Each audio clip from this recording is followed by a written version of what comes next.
And we're live, and it's eChurch Live. Welcome to eChurch Live. It's Tuesday night. And we're able to do eChurch Live. It's July 14th, 2020, and we have a great topic tonight. Yeah. Sounds exciting. The end of the world. I don't know. That's what I've titled it. I think to some people it's exciting, and to some people it's like terrifying, right? But we're doing this because people were asking about it. It was a requested topic. Yeah.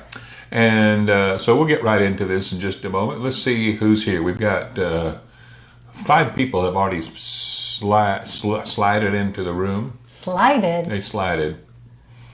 I don't know about that. There's 6 of them. They didn't slid, they slided. All right, can we see who's here? No. Let's see, can I recognize their pictures? Little faces. The little pictures are too small. Huh.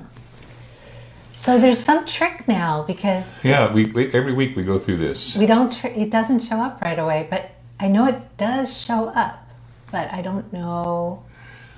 Now we got like almost a dozen. The room's filling up. I'm sorry, pressure.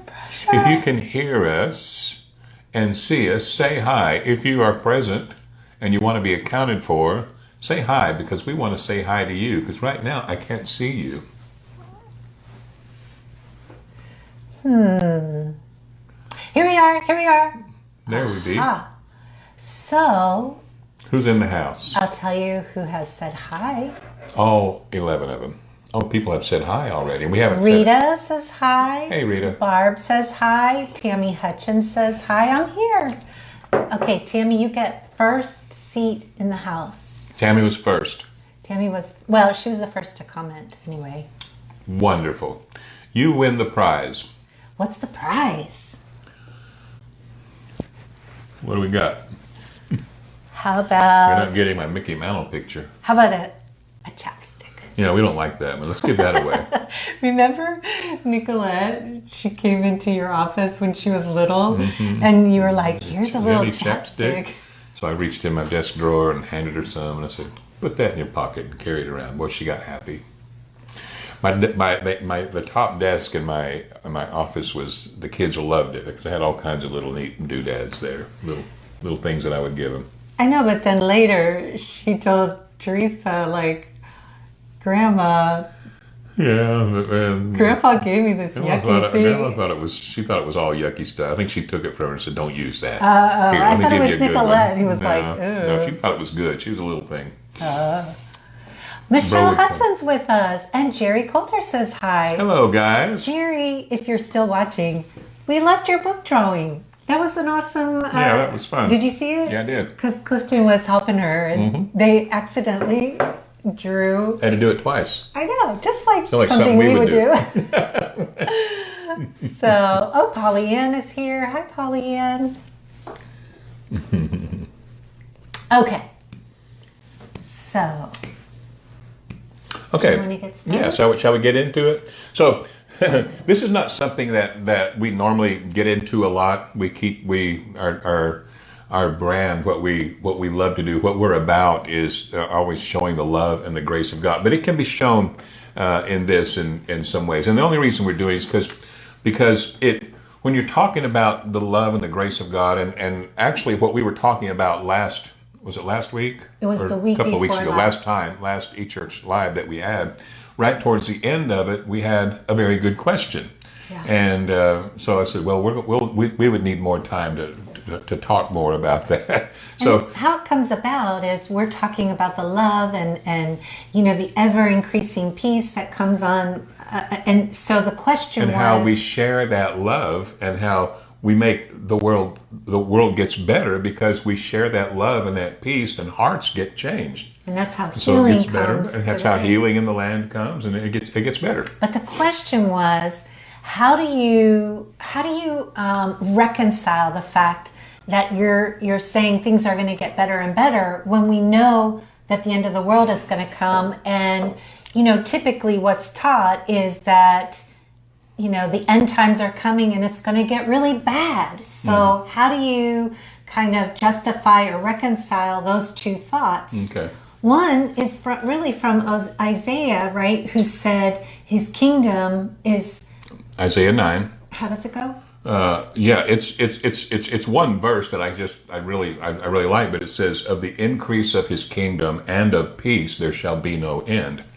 Of course, there's different ideas about how that could happen. Some could say, "Well, yeah, that would happen, after the apocalypse and all this, goes on." So, and there's different schools of thought, but the question was a good one, because what we were talking about was the goodness of God and how it spreads and gets things better.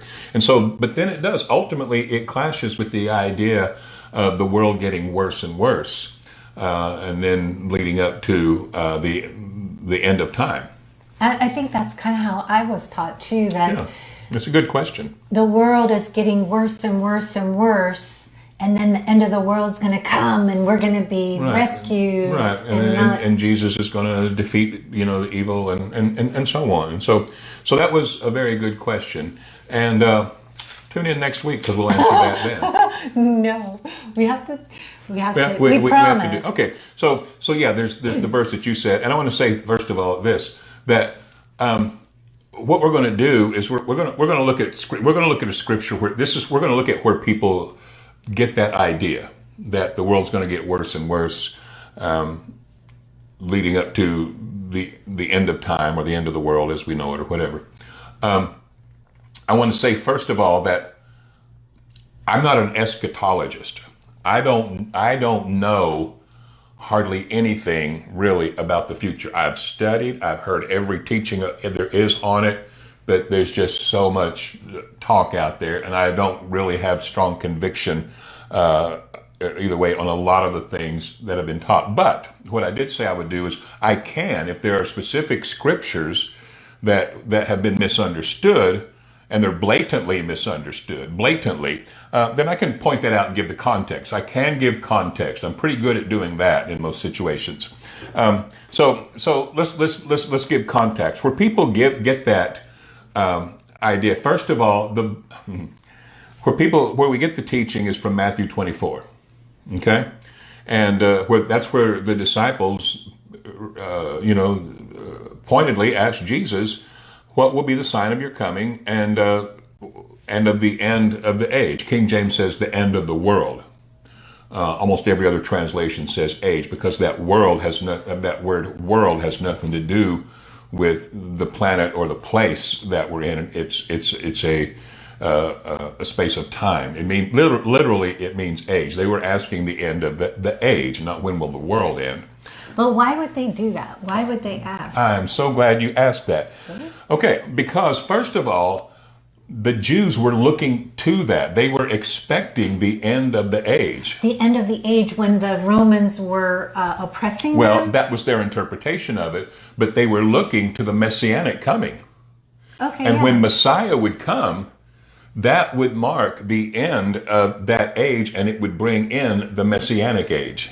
Okay. And they were looking to that. And all those beautiful promises of when the promised one, the anointed one, the Messiah, the Christ would come, were these beautiful, prophecies that were going to be. So they were looking for that to be fulfilled for their nation. Of course, there were some prophecies in the Old Testament that said, you guys, it's not going to be like you think. It's going to be a day of fire and burning, and and this and that. But Jesus it starts off there, and it says that they, in verse 1, it says that the disciples came to show Jesus all the buildings of the temple. And Jesus answered, and he said, "Do you see all these things?" Pointing at the temple and the buildings around it. He said, "Do you see all these things?" He said, "Certainly I say to you, not one stone will be left here upon another that shall not be thrown down." So he was telling them this is all going to be destroyed. The temple. The temple is going to be Jerusalem. destroyed. They were all saying, look at the ooh and ah in Jerusalem, in Israel. He said, this temple is going to be destroyed. Okay. And the next verse, that's when the disciples said, well, tell us, when will these things be? What things? The things he just said. When the temple What did he just say? down. The temple is going to come down. It's going to be destroyed. Okay. They said, when will these things be? The sign of your coming, your excellency, your appearing, your manifestation, and of the end of the age, because that's what they were looking for. And so, and they knew that when he told them that, that's what they were referring to. And he says a lot of things that we obviously don't have time to get into. And I'll just give you the context. And I really adjure you to look into these things. Just look into it. I can give you the context and look at it in the context. And I'm not a great theologian that can explain every jot and tittle of all the verses, but I can give you the context of what Jesus was talking about there. And then he goes on in verse 15, and he continues talking. You know, he's talking about what's going to happen and how they're going to deliver, you know, the saints up, and there's going to be martyrs, and you're going to be hated, you know, because of me. And then in verse 15 he says, therefore, when you see the abomination of desolation spoken of by Daniel the prophet standing in the holy place. This was Daniel in chapter 9:27, when he spoke of the abomination of desolation. I'll talk about that in just a minute. Jesus said, when you see that, the abomination of what? Desolation. There again, talking about the destruction, the wiping out of that whole thing. He says, when you see that in the holy place, whoever reads, let him understand. Then let those who are in Judea flee to the mountains. Let him who's on the housetop don't take anything out of the house. Let him who's in the field don't go back to get his clothes. But woe to those who are pregnant and those that are nursing babies in those days. It's going to be hard. So pray that it doesn't happen in winter or even on the Sabbath. He says that's going to be hard to travel. And then he says in verse 21, because then there's going to be great tribulation. Tribulation that has never been since the beginning of the like of which has not been since the beginning of the world until this time. No, nor will ever be after it. But unless those days were shortened, no flesh should be saved. But for the elect's sake, those days will be shortened. And so the context here is there's almost no argument among theologians really that he's talking about the destruction that was about to happen in Jerusalem. He was prophesying and telling them this is going to culminate the whole thing. You want to know when this whole thing's all over? And when we're starting a new thing, what was going to happen was all of the temple was going to be destroyed. Along with that, all of their sacrifices would be, you know, they would. From that day, there was no more animal sacrifice for the Jews. So you're talking about when the Romans came in and destroyed Jerusalem, the temple, and that whole system of Jewish sacrifice and temple worship, all of that came to an end. Yeah. Where this was about 40 years. And it was a judgment upon that whole system. And there's so much about it that's clear. Jesus, you know, before he was going to be offered up, he sat on a hill and he looked over the city and he said, Jerusalem, Jerusalem, I wanted to bring you to myself, but you wouldn't come. I called you to me and you wouldn't come. He says, it's going to be worse for you than Sodom and Gomorrah. He said, you have killed the prophets. On your hands are the blood of the prophets from Abel on up. And so on. And then he also says, and one more very important verse that you have to deal with is he says, that this generation shall not pass away until all these things take place. And so that generation was going to see those things. He says this generation, a generation is generally understood to be 40 years. Well, this was, you know, right about 40 years later was when all of that happened. And that was 70 AD. And it was a big deal. It's a big moment in history.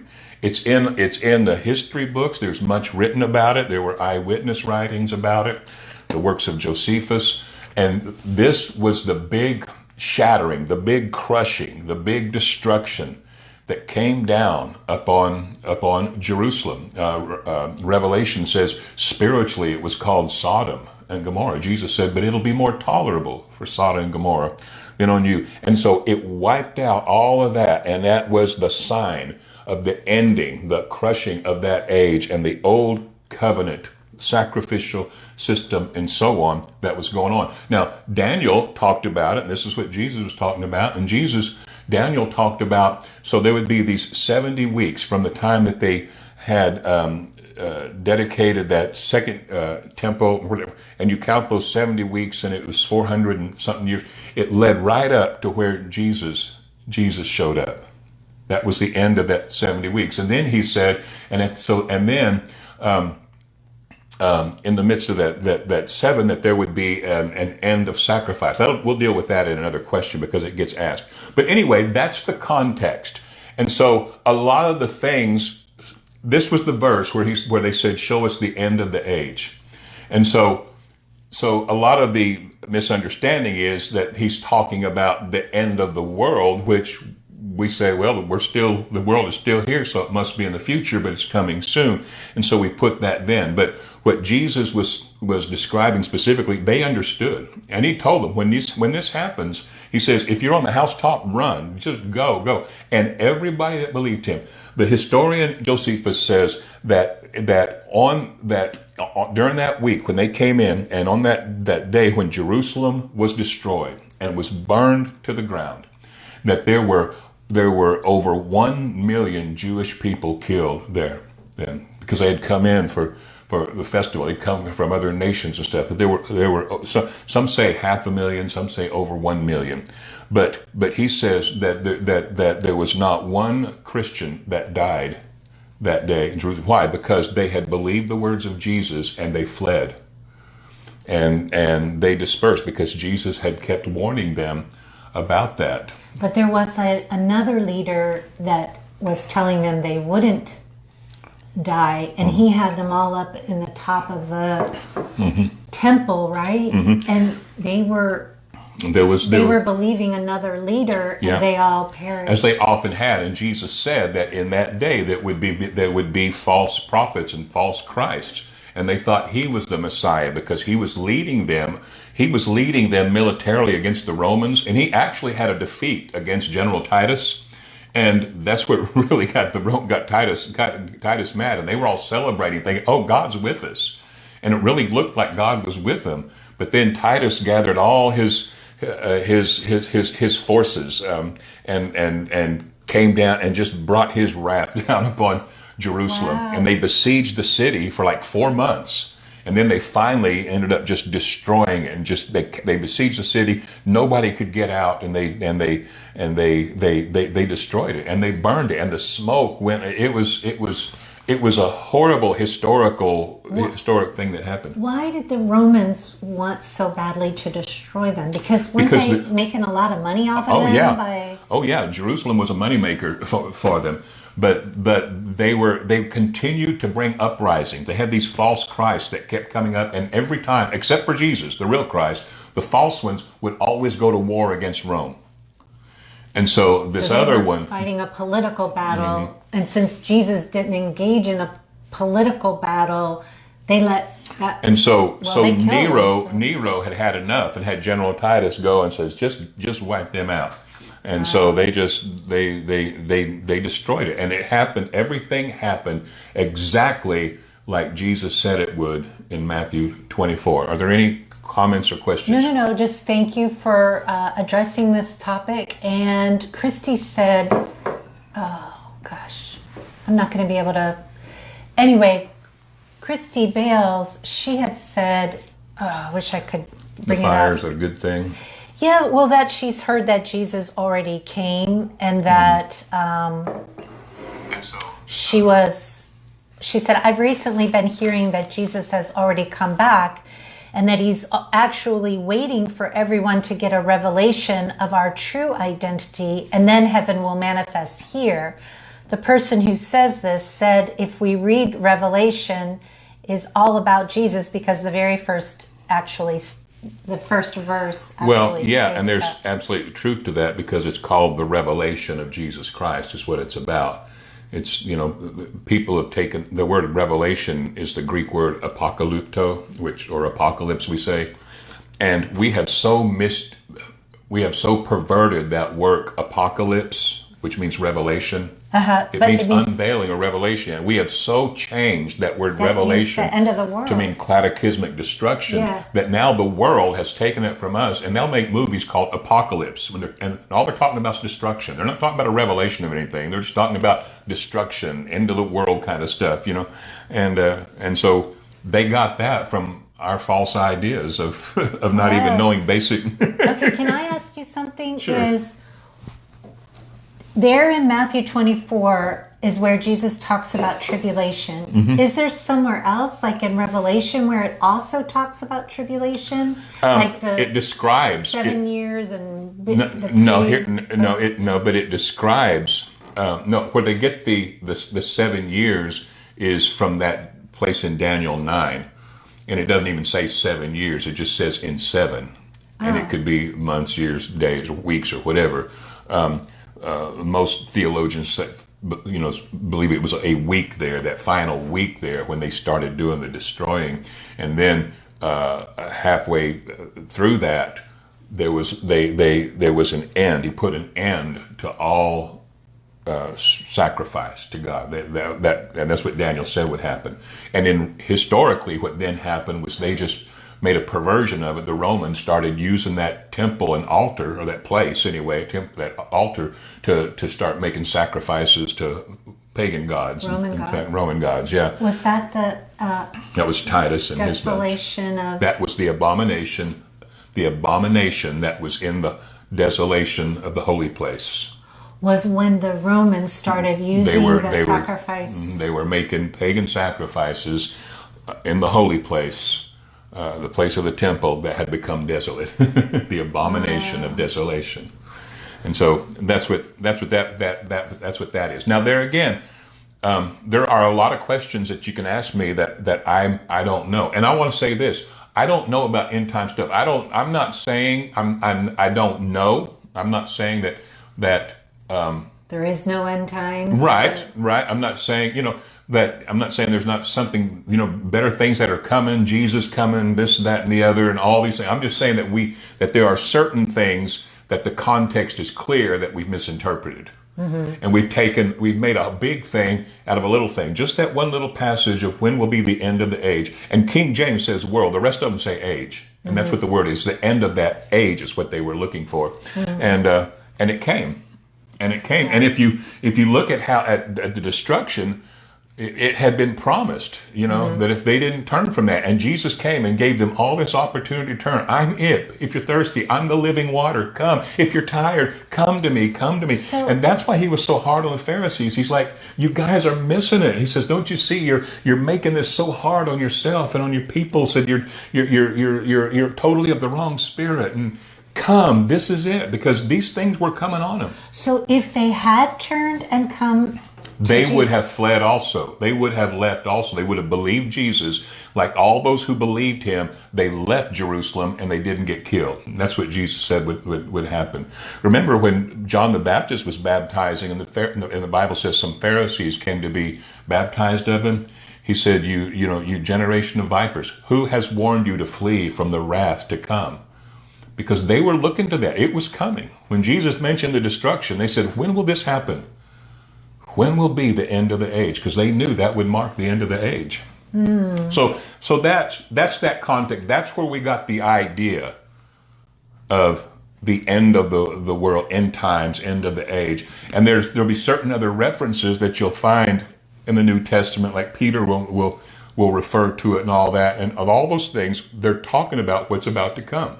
Mm-hmm. When those elements would be burned with a fervent heat, all the articles of worship and the altars and all those stuff, all those things burned and were melted by that heat. It was where all of that in everything. It was totally melted destroyed with the heat. Okay. Yeah.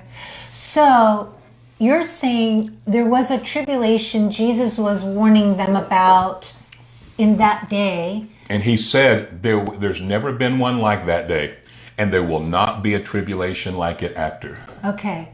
And so what we're saying is this tribulation that Jesus was referring to, it did happen. Oh, absolutely. It was horrible. But we're also saying we don't know we don't We don't know if we don't there's know what's going to go in the future. We don't say everything's going to be rosy in the future. We don't know. and how God ties everything up in a bow and wraps it all together. I'll be there, whatever that is, you Right. know. But so we're not here to try to change anybody's idea of the end times, because I myself am the first to tell you, I don't know. I'm not that interested in it. Mm-hmm. But in reading, there are certain scriptures that we can give people Right. understanding and hope. You know, with simple things like this, Okay. I can address. Okay, Gwen is saying Francine Rivers wrote a good book describing some of what happened in AD 70. Just a story, but factual. Yeah, and you can just look this stuff up. There's a lot of documentation on this. It's totally just history, and it makes things very clear. And and it's a good thing to know, because a lot of what was being addressed in the Gospels was talking about that. And that helps us to rightly divide the word of truth. Because if we don't know this, if we're just totally ignorant of that, then we just take everything and just assume it's talking about our future. Future. Yeah. Okay. Somebody had asked, the scripture says the devil will reign for 1,000 years after Jesus comes back. What about that? I'm not sure where it says that. Yeah, well, we're getting that from Revelation, but it doesn't say that he'll reign for 1,000 years. It says that Jesus will reign for 1,000 years. First, it says that the devil will be bound for 1,000 years, and Christ will reign for 1,000 years with the saints. And says, and then after that, Satan will be loosed to try to deceive, but the Lord will come and just devour him with fire. So it doesn't say it may be one day, it may be a week, it may be, I don't know what it is, but it doesn't say that Satan will reign 1,000 years. It doesn't say, it says Jesus will. Okay. And that 1,000 years always, it's always, 1,000 is a number that's always used figuratively. It means eons. It means a long time. And so there's that. And so that's that. So that's what that is scripturally. I can say that for sure. What does that actually mean now to us and for us? That's open to certain people's interpretation. Some people I've read, they say what happened was that we entered that messianic age. Jesus began to reign, because what we have right now, I know we're looking better forward to things wonderful in the future, better in the future, but with God forever, with Christ forever. But right now, let's don't forget that God told the Father told the Son in the book of Psalms, rule thou in the midst of your enemies. And the last enemy to be put underfoot is death itself. And he says, and so we have Christ reigning in us right now. Let's don't forget that. Mm-hmm. Not that there's better things for us down the road, but let's don't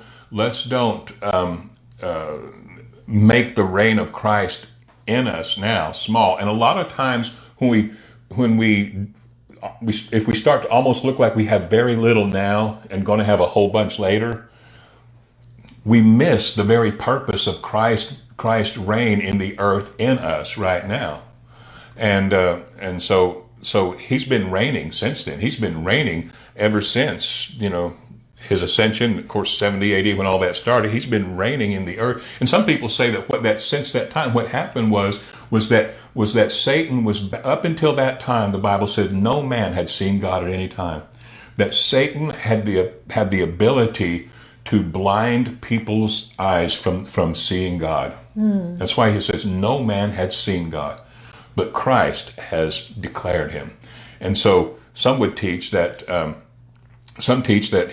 that what that is saying is that his ability to stop the world from seeing God was no longer there. People can now know God. People can now perceive God as who he is, and it's happening. Not everybody does, but it can happen. Right.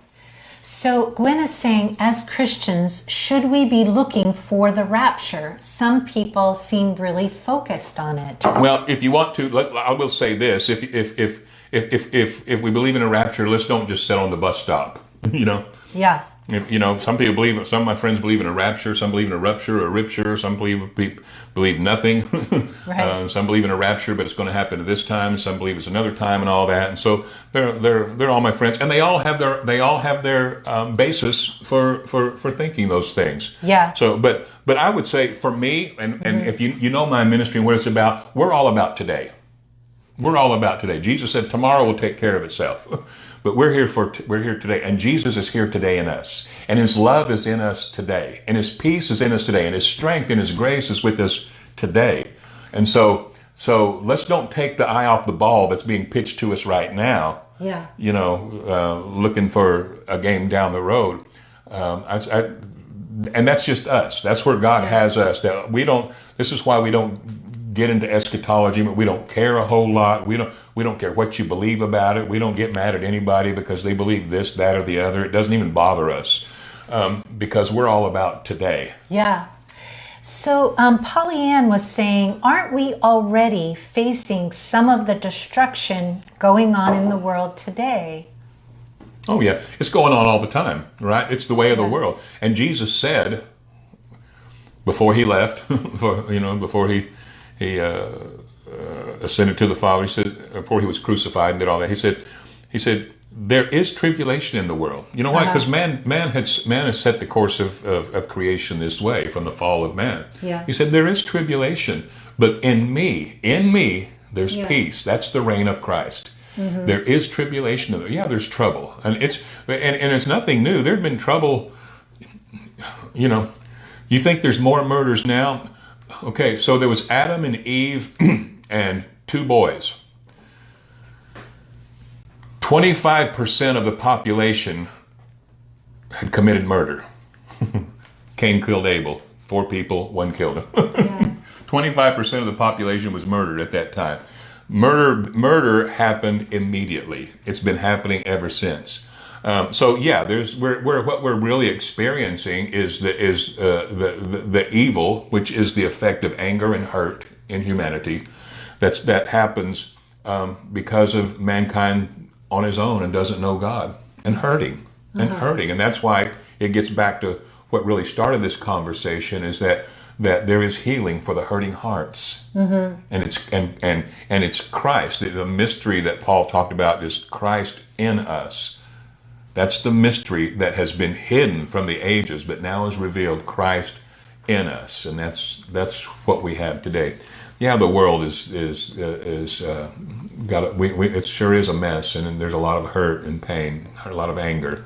But in Him, we have peace, love, and joy.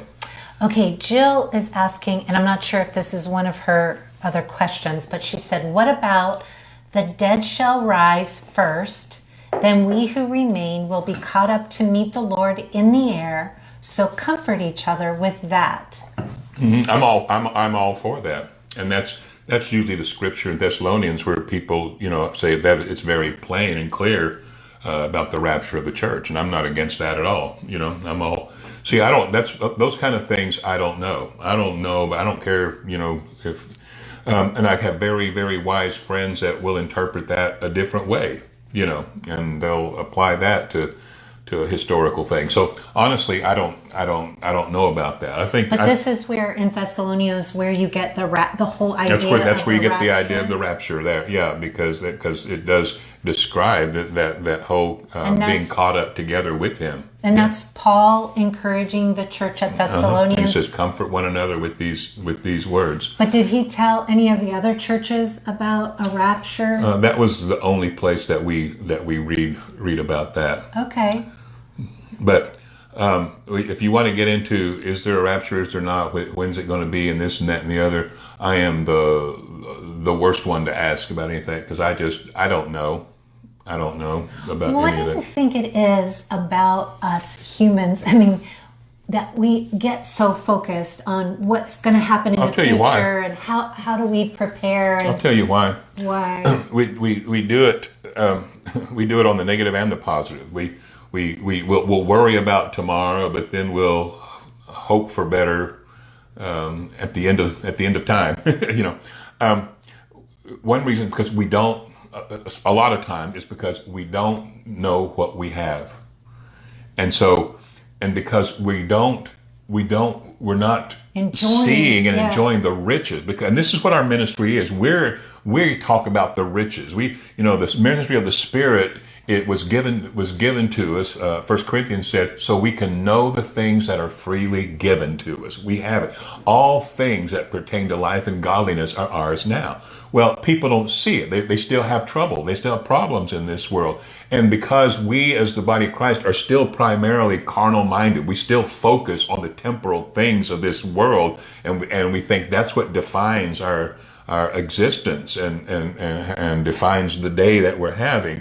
Then what we look forward to is the natural situations being better down the road. But Jesus said, yeah, there is tribulation. He said, and don't worry about your provision and how you're going to make it. He says, but seek first the kingdom. Yeah. And all these things are added. And so what we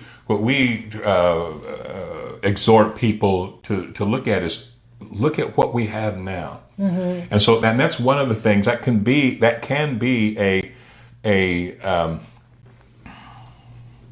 like a hindrance? It can be a hindrance or an entanglement if we get too future minded.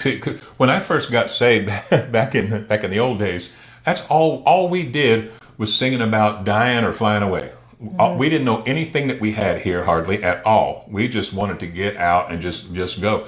And so, and all of our songs were about, living in this world of sorrow and hope I'll hold on to the end because some sweet day, and we're going to have some sweet day, and it's going to be beautiful, and it's going to be better, and it's going to be awesome and wonderful, and reunions and Christ face to face and all that. That's great. But let's not neglect the eternal purpose of His oneness with us in spirit that we have now. Mm-hmm. And when you begin to see the mystery that has been hidden, mm-hmm. veiled from the ages, which is Christ in you. Mm-hmm.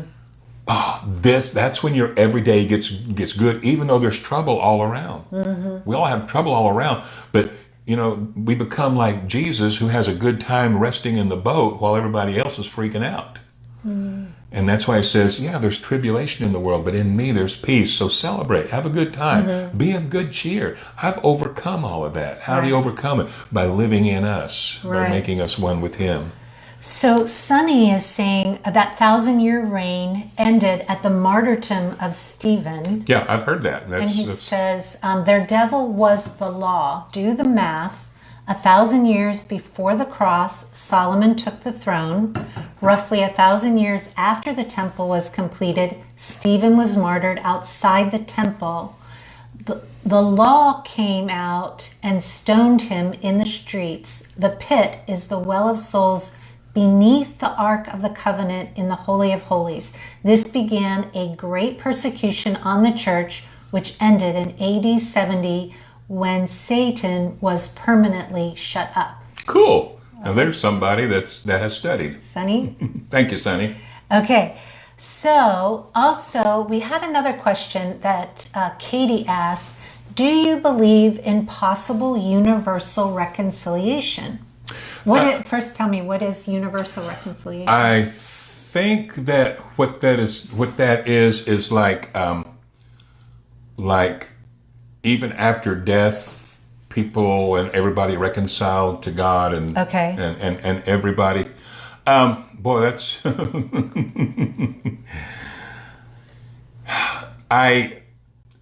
I'll say it this way. What I do know is, and I can see, I've got friends that will teach that, and I can, and there's certain scriptures. There are a couple of scriptures where it implies that. Doesn't state it outright, but it could imply that. Mm-hmm.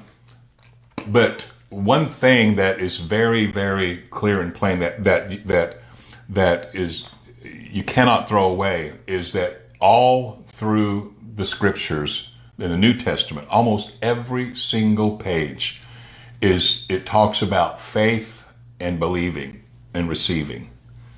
And when I first heard about that many years ago, I thought, oh, that sounds cool. I'd like to go for that. But but I couldn't. It was like I had to tear out so many pages because it was all about receiving. And so I don't know, but I will say this, that what I do know is what Jesus and what the scripture said is that to him that believes, what I have believed has brought me salvation. I think a lot of this argument about all that stuff is still people not quite understanding specifically what our salvation's all about. Usually when they make it just about heaven or hell, that's when there becomes that idea of wanting everybody to be saved and and so on. Like so people say, well, God's not going to send anybody to hell. Well, in our walk with God, the heaven and hell is not the issue of our salvation. It's the life that we enjoy because we believe it, because we believe it, and so we do know that it's offered to me, and if I had not. If I don't believe, and there are things that I'm seeing in the Word that I'm beginning to believe more and more, and I'm benefiting from it. Yes. And so is it given to everybody? Absolutely. But the benefit of this thing doesn't happen unless it only happens when we believe it. And that's not like God's holding out unless you as a requirement. Let me hear you say you believe it. That's not it either. It's just that when the heart believes it, when it believes in healing. When it believes in physical healing, people receive physical healing, minister physical healing. When it believes in the blessing of God, I didn't used to believe God wanted to bless anybody. I was there again, but way back in the old days, those churches, I'll tell you what, they taught that poverty was a great thing, and so hey, yeah, keep me poor, and because. If I stay poor, I have a better chance of going to heaven. Yeah. And then I started to believe that God likes to bless, and it started affecting me. So I will say that there again. See, there's questions that you can sure get in the weeds by getting into all kinds of these things. And what I wanted to do when I came in is I wanted to just stay with some questions and give context. Some questions that are some ideas that were misunderstood because the context that is clear if you read it was not taken into account. Right. But as far as that, where I stand on that is, and what is plain scripturally, if you want to stay scripturally, is that it's the blessing and the gift has been given to all, and God is not holding anyone's sins against them. That's very plain in the Bible too, 2 Corinthians 5. But it's the believing it. This is why we talk. This is why we teach and we preach. We want people to believe it. We want people to believe what they have now. It comes by hearing, right? It comes by hearing. Faith. Okay, so back to the questions. Did you answer this one? What about 7-year peace treaty with Israel? Yeah, that comes from Daniel 9. And it's being broken after 3.5 years? Yeah. Oh, that's what you said. It was 7, but it doesn't necessarily mean 7 years? Right, and it doesn't say anything about a 7-year peace treaty with Israel. That was somebody got off on it, took that, interpreted it to mean that, to try to bring it into contemporary things, and what does it say in Daniel? We can go there. It's pretty plain, really. Daniel chapter 9. So it says. This is really good. He says, "Know therefore and understand, and that from the going forth of the command to restore and build Jerusalem," which was the Solomon's time, and Sonny actually mentioned that, "until Messiah, the Prince, there shall be 7 weeks and 62 weeks. The streets shall be built again, and the wall, even in troublesome times. But after the 62 weeks, Messiah shall be cut off." Jesus was killed. "But not for himself. And the people of the prince who is to come shall destroy the city and the sanctuary." That's Rome.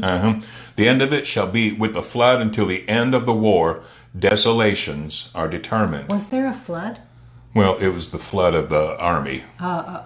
He shall and he shall confirm a covenant with many for 1 week, but in the middle of the week he'll bring an end to sacrifice and offering, and on the wing of abomination shall be the one who makes desolate. Now, the word covenant and week, that word covenant means that he will affirm or make strong is what that word is. You can look that up, and then it says, the word confirm, and that word covenant talks about a confederacy or a league. And so what he did was he gathered all these armies from around, and they came down against Jerusalem. And he did bring Titus, the general, under the emperorship of Nero. He came and brought an end to the sacrifice and the offering, and it hasn't started up again since. Okay. And the one sacrifice was made once and for all. Okay. So Jill says, Ephesians 1:13, in whom also you, hearing the word of truth, the gospel of our salvation, in whom also believing, you were sealed with the Holy Spirit of promise. Good comment. Okay, so that's going along with what you're saying about believing. And I want to say this about that, that question that she brought up about what about the peace treaty with Israel and then be broken after 3.5. See, this is what happens. There have been lots of books written making interpretations of things that a lot of us, we just sort of followed it. We just didn't know any better. It didn't really. It's pretty clear when you read it, but it just we want to know those things, so we read those things and we think that's what's going to happen. And plus, it's pretty spectacular to read about. It's like, oh wow, this is going on and it's about to happen, and look what's in the news and this and that, and we start looking at those things and so it kind of excites us, I guess, in a way. Anyway. Somebody else commented too that Charles Spurgeon, teaching on Revelation, said that he didn't believe it was in the future. Is that true? Charles Spurgeon, the great. And early on, that the idea of it being in the future is a relatively new thing in the body of Christ over the last 100 years or so. Okay.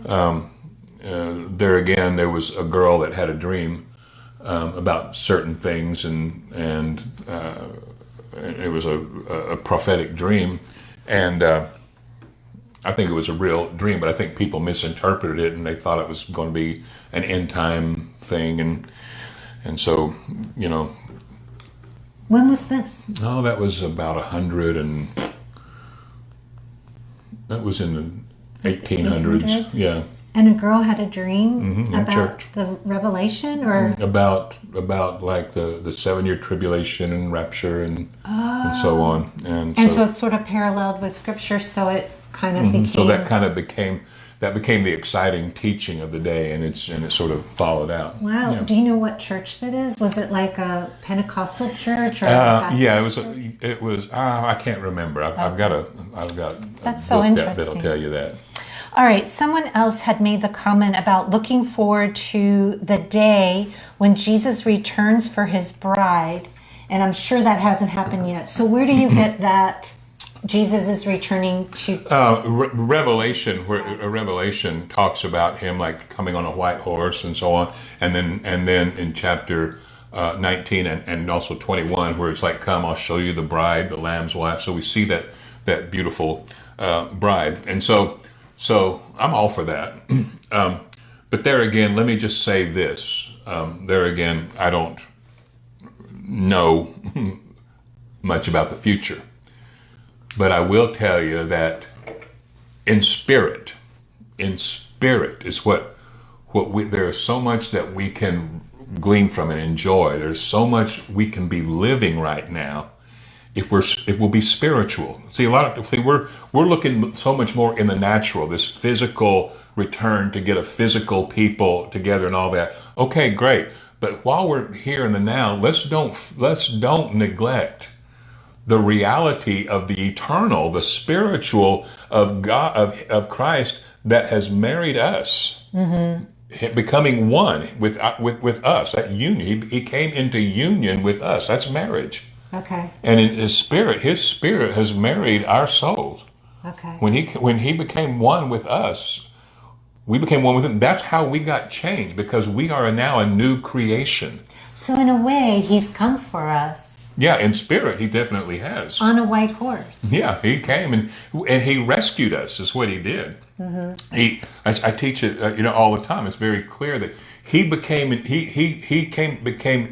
union with us while we were dead in trespasses and sins, and he came, who is life, and rather than call us up to him or wait for us to get beautiful enough or clean enough or glorious enough to come into to his likeness, he became like us, and he became one with us in our sin and in our death, and he joined us in sin and in death. And because he joined us in sin and in death, then when he rose, his bride was with him. And that's why we are with him, seated with him in heaven right now, heavenly places in Christ Jesus. Spiritually, that's true. And so while a lot of things, I'm all for the white horse coming and all that stuff. Listen, whatever God's got for us in the days ahead is wonderful. Eternity's going to be glorious, and heaven and all that. But God's commissioned us to talk about the now, because we're married to him now. We are one with him now. We can enjoy that sweetness now, and the benefit of being married to him and being one with him. That's really what changes our life, is because he's come into oneness with us, and our inside, the spirit man inside of us is changed because it's now joined to the Lord. What God has now joined together, let no man put asunder. Nothing can separate us from that love of God. So maybe that's kind of why I don't have a lot of interest about the future thing, because if you don't realize that you have a union, then of course you're by yourself waiting for Jesus to come. You'll put more emphasis on that than what we have now, and he doesn't want us to neglect so great a salvation that we have. So in the beginning, when I was first a Christian, this is what I heard about too, and I did not understand the meshing of Jesus in me and me in Jesus. So I was keeping my eyes focused on signs and clues and things that were happening in the natural, whereas now that I'm really centered and focused on who he is, you notice in that me, happening. it's just like I'm just not interested. I'm not interested, or I don't something really... happens. You start getting your attention on. We see him now. You start seeing him more, and then you're not just. There's so much that you're seeing now that it's in your field of vision, and so it's like, what about down the road now?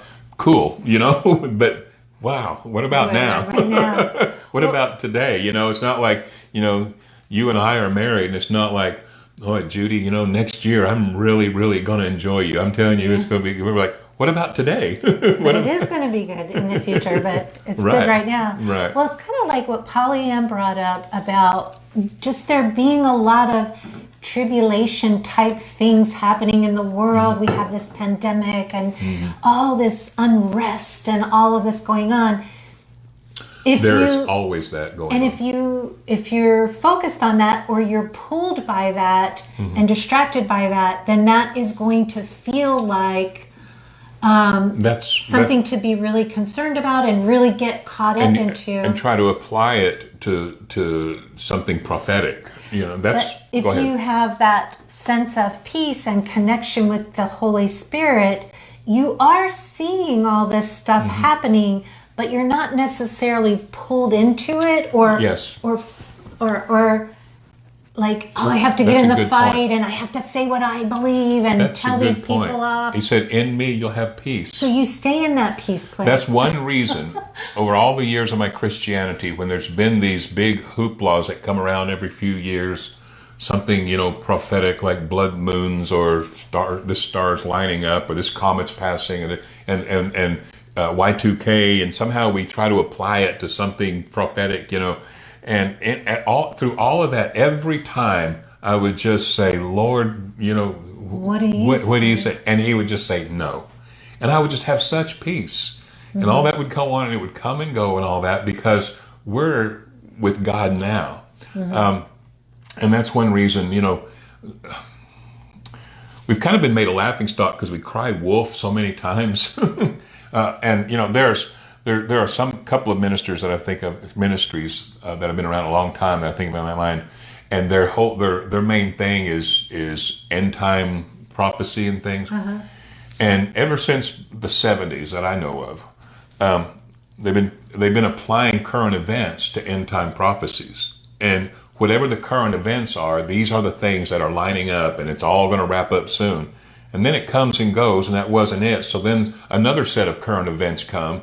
And then they say, see, this is what Daniel's talking about in Matthew and his Revelation. And they do that. And then it doesn't pan out. And so then another war comes and another country rises up. Now this is it. But they never apologize and say, oh, no, they just move on. Wrong. It just sort of goes away. I know. Okay, so Gwen is saying, isn't the right now all we have to help and serve others? Absolutely. I mean, will people need our gifts in heaven? Isn't it an honor to serve others? Yes. An honor Jesus gives us. I love that. That is right on. That is exactly right. That is exactly right. Our leaves are for the healing of the nations. We talked about that last time. That's what we're here for. So does it mean that everybody's going to be saved and know God and all that? I don't know what it'll all look like, but I know it can get better. And the better is here in our hearts. So certainly it can be shared and spread, right? So, Jill, I just want to make sure I got all of your questions because we talked about the 7 years from Daniel and who was the beast. It was Nero, right? The 666 was Nero. Yep. Look it up. His name, when you use Greek gematria is what it's called. It was a common thing they would do where they transpose numbers to letters. They'd give the letters a number figure. In the Jewish, yeah. So you would take his name, Nero. And you do that with numbers, and it would come up to 666. So Nero. That's why, but he didn't. He used gematria. He said, "This is a mystery." He says, him that reads, let him understand. He wasn't just going to write it out there and say Nero because then it gets found. So it was just the Jewish people who would know how to translate that. Yeah. And then, Jill, you said something about Revelation chapter 20. Did we already address that? No, we didn't. And that's when, I'll just say that one. I don't know, just read that. But, I will say this. Revelation 20 is a good question because it has all these things about white throne judgment and lake of fire and the devil being cast into the lake of fire with the beast and the false prophet and so on. But one thing I will say is that it leads into 21, which shows there again the destruction of Babylon, or it shows this great whore and this great, and when you read about its destruction, and her destruction comes in one day, and so great was her destruction, and the merchants of the world mourned because they were making so much money from her, like you had said, and so chapter 20's got a lot of things that for me are kind of hard to put in its perfect place. So no, I can't answer that very well. But but there again, it still flows in the same idea of what was being described was this whole bloody war and burning destruction of Jerusalem. It was such a big deal. And when it leads into that 21 of the destruction of that city, of actually calling Jerusalem, the great whore. Why would they call? I don't understand that. Because Jerusalem turned from God and rejected Christ when He came, and they were in bed with so many things. If you look at what they were doing, their Jewish beliefs in those days, they were influenced by Greeks, they were influenced by Persians. There was all kinds of traditions that they were coming. That's what Jesus said. Your traditions are making the word ineffective. They had all these different ideas of things coming in, and they were and they were, and even with even with the temple and stuff, they were making money. I mean, making lots of money by selling sacrifices and birds to the people, and it was just they'd become, the people of the temple had become robbers and thieves, so it was horrible. Okay, I covered all the questions that were given to me beforehand, and I think I got all of the questions. Michelle Hudson is saying, I was not really interested in end times. Now I know why. My spirit is living in the present. Thank you. And that's what this was all to be about, is that's what the ministry always is. I am not the expert on end times at all. But I can tell there are some scriptures I do know that people apply to end times. Right. That it's very clear that it really meant something else. Other scriptures, there are. I think I really see Jesus coming to give us something to get through life, to get through the trials and tribulations that are inevitable in this world. He gave us this peace. Plug us in. Okay. So we can sign off properly. Okay. All that just to say, if he had wanted to take care of the exterior situations, he could have done that then. Instead, he came to give us something more so that whatever country we live in, whatever government we're under, whatever trial or tribulation we're facing, we have the ability to do that with the peace that he's given us, the joy, the fruit of the Spirit. He's given us all these things to exist and thrive and do well amidst. He gave us himself. Any situation we might find ourselves in. This is why he didn't just shed his blood and get us forgiven. He did more than that. He rose from the grave and defeated death, but he says, I'm not done yet. I have to go to the Father so the Comforter can come to you. Yeah. The Holy Spirit, it will come. I will come to you. And Christ in us happened. Mm-hmm. And this is the joy of the world right now. The joy of the world really is not just that we're going to be taken out of here if we can see the joy that is set at our table right now. And this is what we want everybody to have. We want you to have a blessed hope. We want you to be excited about the future. We want you to be excited about your eternity and being with Jesus and everything else. Be excited about all of that, because it's only going to be wonderful. Mm-hmm. Whatever it is, I know it's only going to be wonderful. However it's all played out. But your now is wonderful in Him. And we want you to see Him. We want you to know how good He is and how loving He is. Because when you see that, you fall so in love with Him and feel so secure and have so much peace and so much joy. You'll feel like I feel.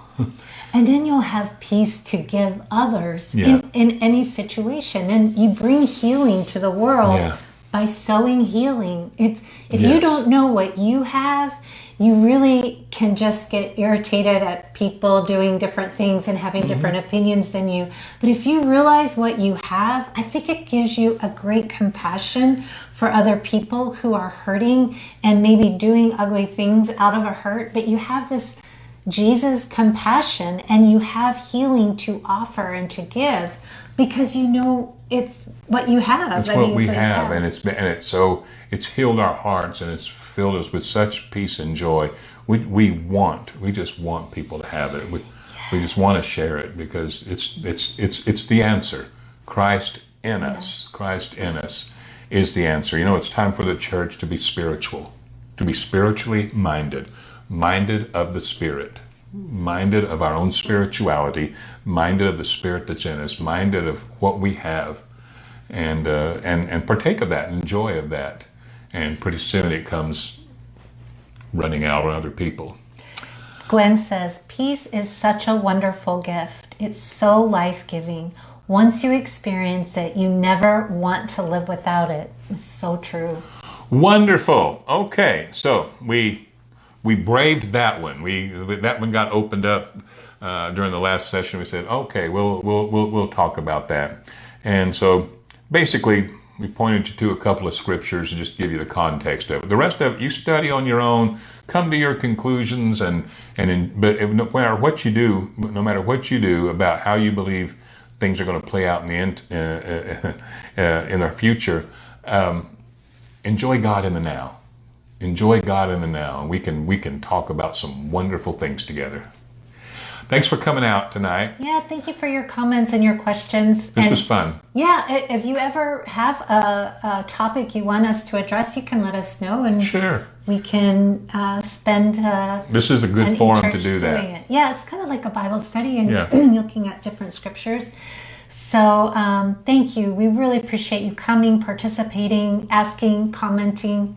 We always go back and read all the comments. So if you have any other questions or prayer requests, just let us know. And we'll see you next time. Probably 2 weeks. Probably in 2 weeks. I think we're going to be traveling next Tuesday. We're going to go see my family in Pennsylvania. Over the river and through the woods. Here we go. To Grandma's house we go. All right. Have a great 2 weeks. We'll see you soon. Bye.